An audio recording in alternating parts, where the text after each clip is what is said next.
Biology में हम सबको एनिमल्स कहते हैं, चाहे वो मनुष्य हो या जानवर हो, एनिमल सबको कहते हैं। अर्थात दो हाथ दो पैर हमें भी है, बंदर को भी है, चिंपैंजी को भी है, वो भी मनुष्य है। मनुष्य वो होता है जिसमें विवेक होता है, जिसमें सही और गलत की नीति निर्धारण की क्षमता होती है। अर्थात जो हर समस्याओं का सहजता से समाधान प्राप्त कर ले, वो मनुष्य होता है। मैंने कहीं लिखा था कि आज भी मनुष्य अर्ध विकसित वन मानुष की ओर पुनः प्रवृत्त हो रहा है। क्यों? क्योंकि शिक्षा के प्रति उसमें उदासीनता आ रही है। वो अपने जीवन को मात्र निर्वाह कर रहा है। रामचरितमानस में गोस्वामी जी ने लिखा कि बड़े भाग मानुष तन पावा, सुर दुर्लभ सद ग्रंथन गावा। और ये तब का प्रसंग है जब भगवान संबोधित करते हैं, भगवान श्री राम संबोधित करते हैं, और वो उसके पश्चात काकभुशुंडी जी और गरुड़ जी में जो वार्तालाप होती है, वहां भी इस बात का उल्लेख है कि सबसे दुर्लभ कवन शरीरा। अर्थात मनुष्य का शरीर इसीलिए प्राप्त हुआ है कि आप अधिक से अधिक नॉलेज को, ज्ञान को, विज्ञान को अपने अंदर आत्मसात करें। मोक्ष का मतलब महान परिनिर्वाण हुआ था महात्मा बुद्ध का। स्वामी विवेकानंद ने जीवित अवस्था में निर्वाण को प्राप्त कर लिया, उनकी मृत्यु नहीं हुई। अर्थात उन्होंने ज्ञान के माध्यम से अपने जीवन में वो उपलब्धियां हासिल की और इस शरीर का सदुपयोग किया, और यही इस शरीर का उद्देश्य भी है। तो ये हम सबों के लिए वास्तव में सौभाग्य का विषय है कि इतनी धूमिलता में, इतनी जटिलता में भी शिक्षा के प्रति, ज्ञान के प्रति सकारात्मक बातें होती है और सकारात्मक लोग सामने आते हैं। मैं आमंत्रित करता हूं अपने अभिभावक।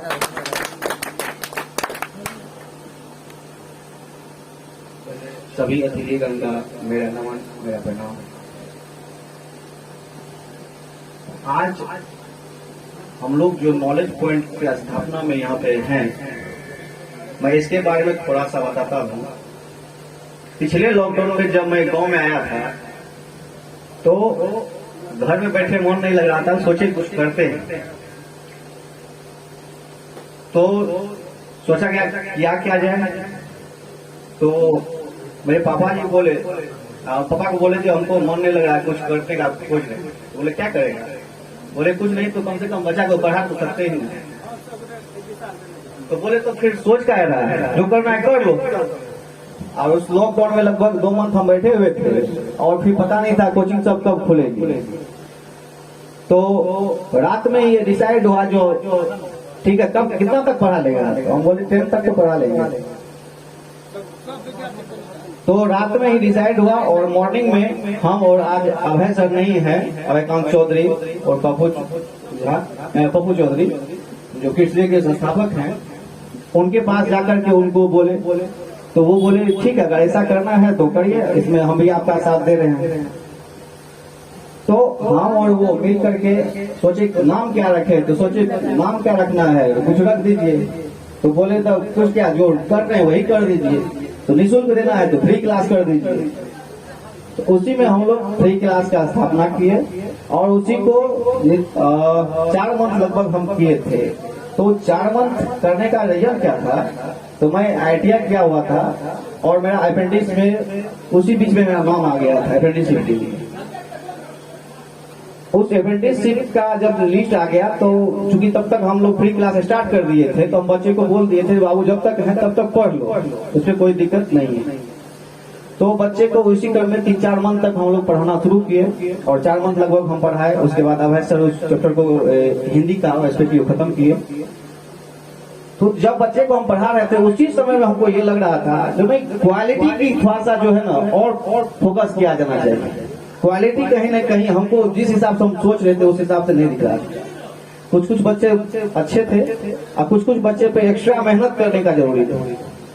तो हम लोग पढ़ाने के साथ साथ फिर उसको नेक्स्ट टाइम में भी उसको बुलाना शुरू किए थे और जो कमजोर था उस पर थोड़ा ज्यादा फोकस करना शुरू किए थे।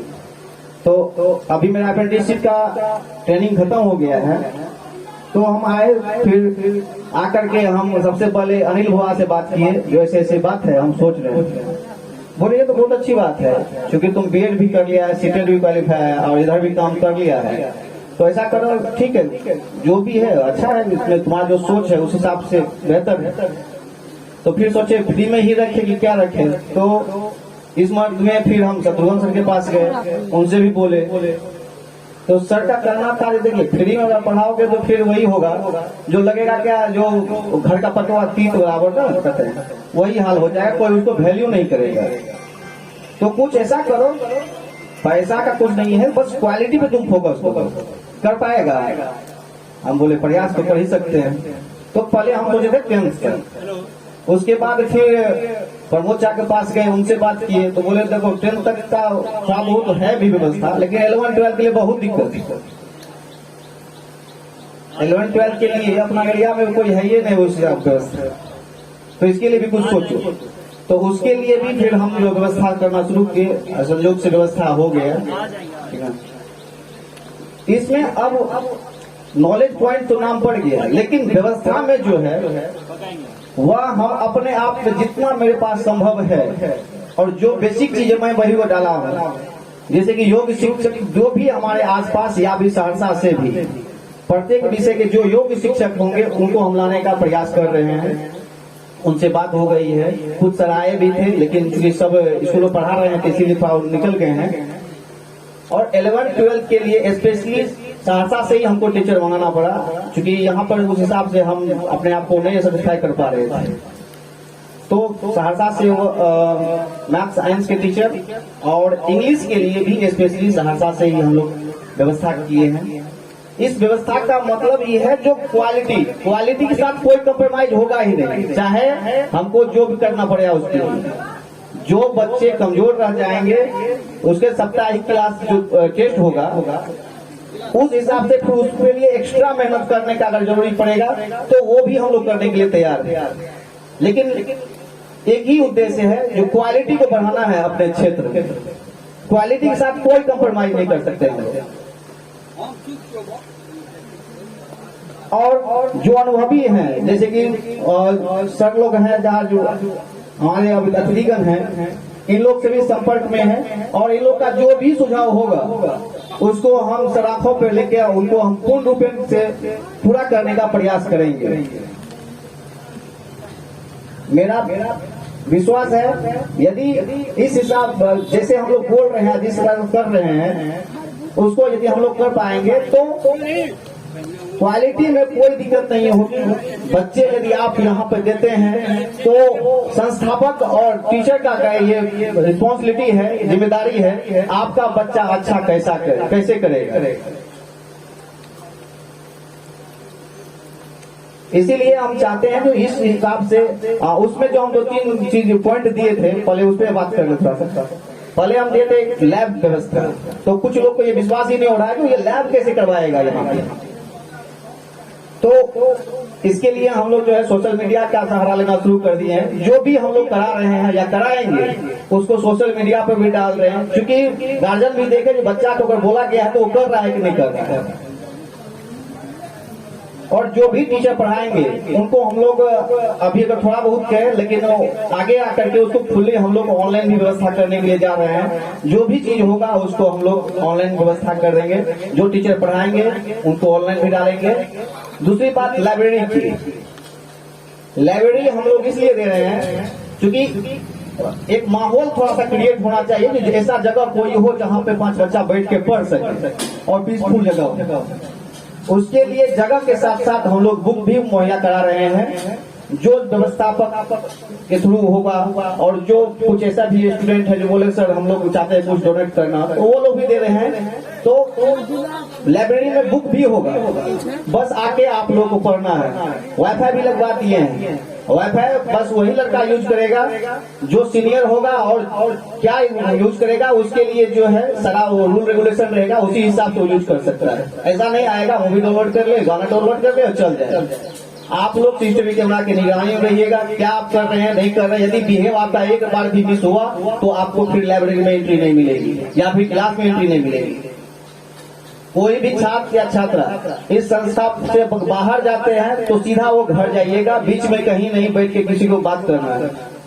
और थोड़ा सा हम गार्जियन से भी रिक्वेस्ट करेंगे, अगर बच्चा ऐसा कहीं मिले, रोड पे मिले, तो एक बार आप उसको बोले ना बोले, एक बार हमको जरूर किसी भी तरह से हमको इन्फॉर्मेशन दे दीजिएगा कि बच्चा वहाँ पे क्या था, अगर मिस्टेक है तो हम लास्ट में यही बोलेंगे, जो विश्वास रखिए हम बेटर नहीं बेस्ट देने के लिए आए हैं, और जहां तक हो पाएगा हमसे इस समाज के लिए कुछ ना कुछ पॉजिटिव तो जरूर ही देखे जाएंगे। धन्यवाद।